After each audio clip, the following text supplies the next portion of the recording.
স্নিগ্ধা পড়ে গেল কেন? তোমাকে ওকে কিছু মনে নেই, এটাই আমাদের এখন খুব কষ্ট দিচ্ছে।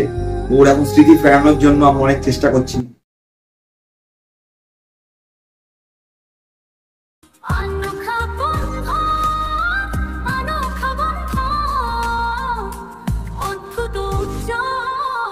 ভালো কথা, আমি তো ভরসা পাচ্ছি না। না না, আপনি একদম চিন্তা করবেন না। আচ্ছা, আমি আপনাকে কি বলে ডাকতে পারি? তুমি তো আমাকে আগে মা বলেই ডাকতে, আর তাতে যদি তোমার কোনো সমস্যা হয় তাহলে তুমি আমাকে বাড়ি পিসি বলে ডেকে।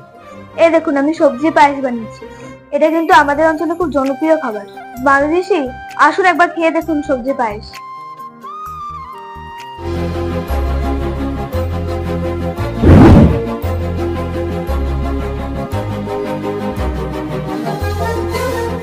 পড়ছে কি মনে পড়ছে? কি মনে পড়ছে? মনে পড়ছে? না না না, কিছু মনে পড়ছে না আমার। কেন কিছু মনে পড়ছে না? কেন কিছু মনে পড়ছে না?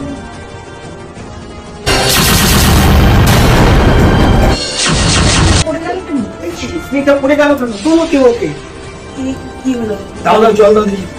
এখন ফেলে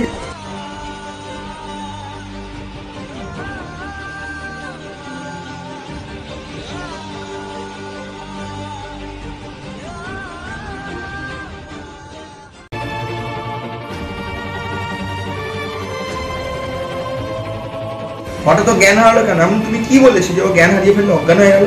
আমি কিন্তু কিছু করিনি, আমি ওকে খালি পুরোনো কথা মনে করিয়ে নিয়েছি।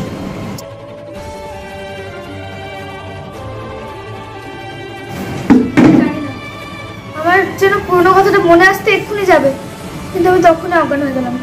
তাহলে আমি কিন্তু এটা ইচ্ছে করে করিনি। না না, এটাতে আপনার কোনো দোষ নেই। তো আমাদের তো একটা ভালো ডাক্তার দেখিয়ে কথা বলা উচিত। এইভাবে যখন তখন অজ্ঞান হয়ে পড়ে যাচ্ছে, এটা তো ঠিক না। হ্যাঁ, এটা তো যখন তখন বিপদ হতে পারে। তুই একটা ডাক্তার সাথেই পরামর্শ কর। আমি এক্ষুনি ফোন করছি, দেখি। এই মাত্র কি সুন্দর রান্না করছিল, কি সুন্দর কথাবার্তা বলছিল, হঠাৎ পুরোনো কথা মনে করতে গিয়েই। হ্যাঁ ডাক্তার, হ্যাঁ নমস্কার ডাক্তার, আমি তথাগত বলছি। আপনি ডাক্তার পোদ্দার তো? হ্যাঁ হ্যাঁ বলছি। হ্যাঁ, আপনি তাহলে কি বলছেন? আচ্ছা আচ্ছা আচ্ছা, ঠিক আছে, আমি সময় করে ওকে ঠিক আপনার ডিসপেন্সারিতে নিয়ে যাব। ওকে ওকে, তাহলে এখন ওকে ট্রেস দেবো না, তাই তো? ওকে, ঠিক আছে, ধন্যবাদ ডাক্তার পোদ্দার।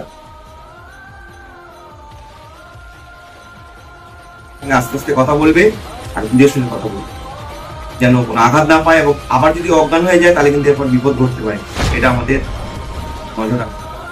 পরে ওকে আমি দেখছি ডাক্তার কাছে নিয়ে। হ্যাঁ, আমি তাহলে ওকে পুরোনো কথা আর মনে করিয়ে দেবো না, জোর করে আর কিছু করাবো না। যদি এমনি মনে পড়ে পড়বে। স্নিগ্ধজিৎ এসছে, তাড়াতাড়ি এসো এসো। স্নিগ্ধজিৎ, বোন, আমার বোনের অবস্থা দেখো, কিছুই মনে নেই। আরে আমি তো ভেবেছিলাম আমার বোন আর নেই, এই বেঁচে আছে, এই দেখেই আমার খুব শান্তি লাগবে। সে তো নিশ্চয়, ওর তো কিছু মনে নেই, এটাই আমাদের এখন খুব কষ্ট দিচ্ছে। ওর এখন স্মৃতি ফেরানোর জন্য আমরা অনেক চেষ্টা করছি।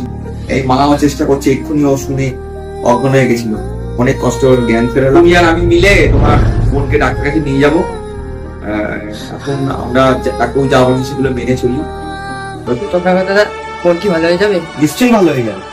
এই আমরা ওকে হারিয়ে খুঁজে পেয়েছি, ও স্মৃতিও আমরা ফিরে পাবো, এটা আমার আশা। পাবোই পাবোই এবং পাবোই।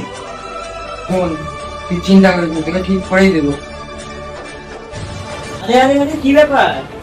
খুব সুন্দর তো খাবারের গন্ধ বেরোচ্ছে। কি রান্না হয়েছে আজকে?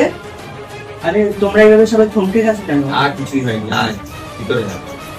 আচ্ছা, ইনিকে? এই তো তোর শালা বাবু, ওর নাম হচ্ছে স্নিগ্ধজিৎ। নমস্কার। আর বলছি, কিছু একটা কি হয়েছিল? এক্ষুনি সবাই চিৎকার চেঁচামেচি করছিলে। না না, কিছু হয়নি। ও ছিল, যাই হোক, আমি তো ভাবলাম কি। আরে এটা কি? আরে এটা কি? এটা হচ্ছে সবজির পায়েস, স্নিগ্ধা এটা তৈরি করছে। সবজির পায়েস? এরকম রেসিপির নাম তো কোনোদিন শুনিনি। আমার কিন্তু সব স্মৃতিশক্তি ফিরে এসেছে। কি সত্যি? তখন যে আমার আঘাতটা লাগলো, তারপরেই আমার সবকিছু স্মৃতিশক্তি ফিরে এসেছে। এই খবরটা ভাবছিলাম আমি কাউকে জানাবো না, ফার্স্ট তোমাকেই জানালাম, কিন্তু তুমি কিন্তু এই কথাটা এখন কাউকে জানিও না। আমি নিশ্চয়ই জানাবো, কিন্তু ঠিক সময় আছে তখন জানাবো, কিন্তু এখন এই ব্যাপারটা তুমি কাউকে জানিও না। আমার যে কালে একবার স্মৃতিশক্তি ফিরে এসেছে, এবার তোমার স্মৃতিশক্তিও ফিরবে। এটা আমি নিজের কাছে নিজে চ্যালেঞ্জ করেছি।